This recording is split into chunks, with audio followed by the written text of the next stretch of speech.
Hi everybody, my name is Caitlin Triplett and I'll be discussing the article Misunderstanding Autism by Radio Health Journal.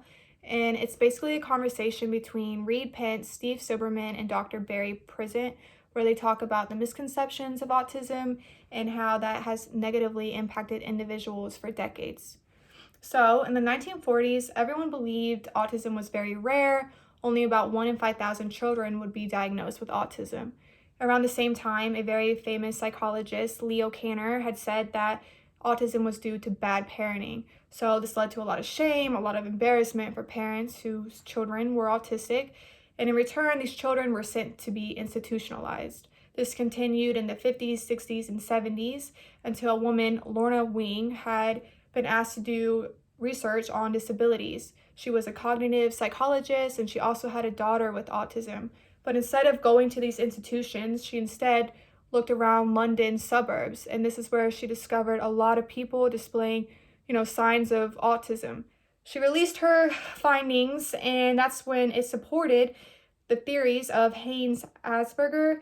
His theories on autism were that it was a lifelong condition, that the symptoms were much more broad, and that adults may have autism and that were never diagnosed as children. So, as more time passed, more individuals were being diagnosed with autism. Instead of a 1 in 5,000 chance of your child having autism, it was now 1 in 68 chance your kid may have autism. So, a lot of resources were going into, the risk factors. How does one develop autism? What causes it? But this is where the conversation between, Reed, Steve, and Dr. Barry come into play.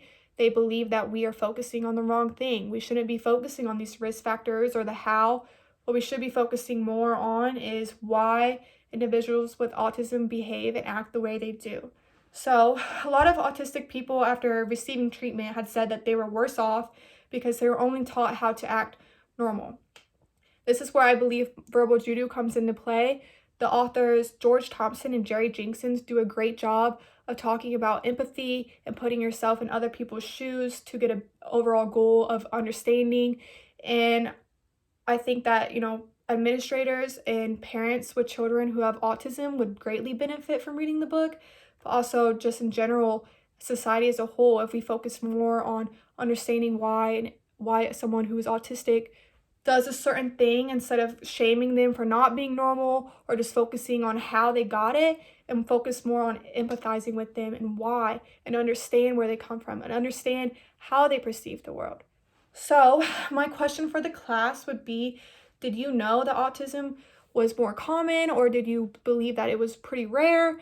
Do you have any misconceptions of autism that were now kind of corrected?